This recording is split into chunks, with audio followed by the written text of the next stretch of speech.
Rieccoci in diretta, è partita dall'ospedale all'Angelo di Mestre e toccherà tutte le province venete la raccolta firme della CGIL per chiedere più risorse e personale per la sanità pubblica.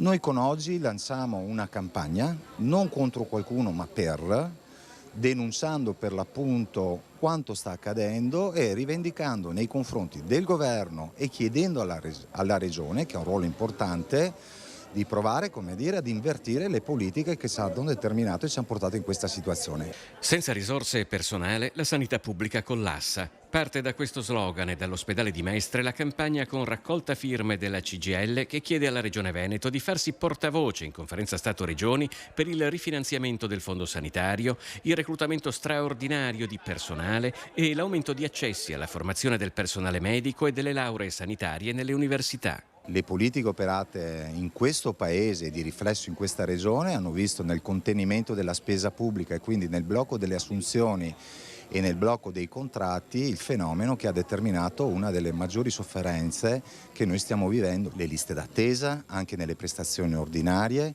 si determinano perché manca il personale, al di là dell'emergenza Covid che ha ulteriormente manifestato criticità già presenti, e quindi c'è l'allungamento delle liste d'attesa, ci sono i cittadini che si pagano in proprio le prestazioni perché quei tempi non riescono ad essere rispettati da parte delle aziende. Più in generale, la riduzione di personale subito dalle amministrazioni pubbliche locali negli ultimi 10 anni è stato del 16%, con ricadute evidenti sui servizi al cittadino. L'esempio che possiamo dare classico è la riduzione dei posti negli asili nido e nelle scuole materne, uno dei problemi che si scarica maggiormente sulle famiglie, o per stare anche a cose più semplici, i 2 mesi di attesa agli uffici anagrafe per avere un appuntamento per il rinnovo a carta d'identità. Tutti i processi che in qualche maniera si scaricano sui lavoratori, ma soprattutto si scaricano sulla riduzione evidente dei servizi al cittadino. Si è concluso oggi nella sede di Mestre e di CAV un ciclo di appuntamenti formativi di sicurezza stradale prima del conseguimento della patente che hanno coinvolto durante l'anno scolastico più di 400 studenti del veneziano. Le richieste di partecipazione hanno portato a dover raddoppiare le date inizialmente disponibili. Durante il percorso formativo CAV si è avvalsa della preziosa collaborazione della Polizia Stradale di Venezia e alle giornate ha partecipato il dottor Balduino Simone, docente di diritto della circolazione e della sicurezza stradale all'Università di Urbino, considerato il padre della patente a punti. È iniziato il triduo di preparazione per la festa di Santa Caterina da Siena a Venezia, che culminerà con la festa liturgica di sabato.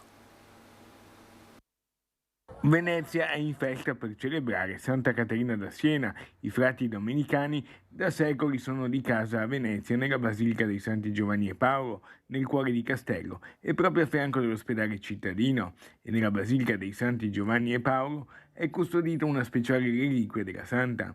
A spiegare il legame tra Caterina e la nostra città ci pensa padre Michele Scarso, superiore della comunità domenicana in Venezia e priore della Basilica. Da qui, dai Santi Giovanni e Paolo, è partito quel processo che ha dato poi origine alla sua canonizzazione, che è chiamato processo castellano, cioè quell'indagine sulla vita e le opere della Santa che hanno evidenziato la sua santità. Ai frati è affidata anche la cura pastorale della chiesa di San Lazzaro dei Mendicanti dell'ospedale civile, dove da mercoledì pomeriggio sono iniziate le celebrazioni che culmineranno nella solenne Eucaristia della messa solenne sabato alle ore 18. Vogliamo invocarla a suffragio delle anime di quegli operatori sanitari e volontari che durante questi anni pesanti dell'epidemia dovuta al Covid-19 hanno dato la vita, per il sollievo e la cura delle persone sofferenti. Questo è il segnale, che vogliamo dare in modo particolare attraverso la presenza della reliquia, del piede della Santa, che porteremo appunto nella chiesa di San Lazzaro. E in chiusura vi mostriamo le immagini proprio arrivate in questi minuti dell'arrivo in laguna della Madonna di Fatima.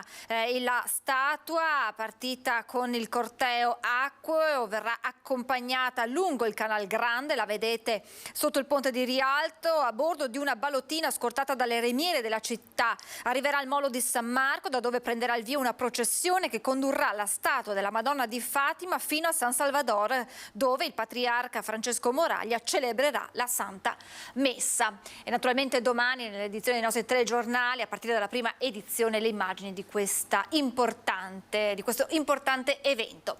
Con queste immagini si chiude questa edizione veneziana del nostro telegiornale. Vi lascio come sempre le previsioni meteo. Grazie per essere stati con noi, buona serata.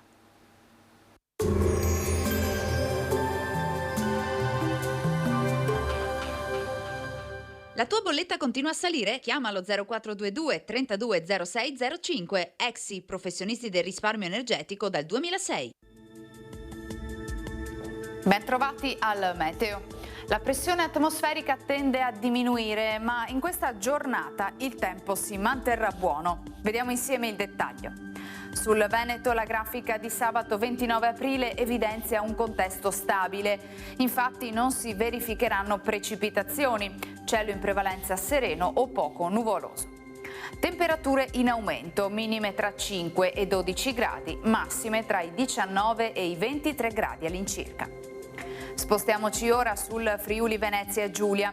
Anche qui cielo in prevalenza sereno o al massimo poco nuvoloso. Avremo un ampio soleggiamento comunque su tutti i settori della regione. Temperature minime tra 9 e 12 gradi, massime sui 20-22 gradi. Infine diamo uno sguardo alla situazione del Trentino Alto Adige, dove si prevede un'alternanza fra sole e nubi, non del tutto esclusi degli isolati piovaschi sui settori alpini di confine. Concludiamo con le temperature, le minime saranno comprese tra 9 e 10 gradi, le massime si attesteranno intorno ai 21 gradi all'incirca. Dal meteo di Antena 3 è tutto, grazie per l'attenzione, arrivederci.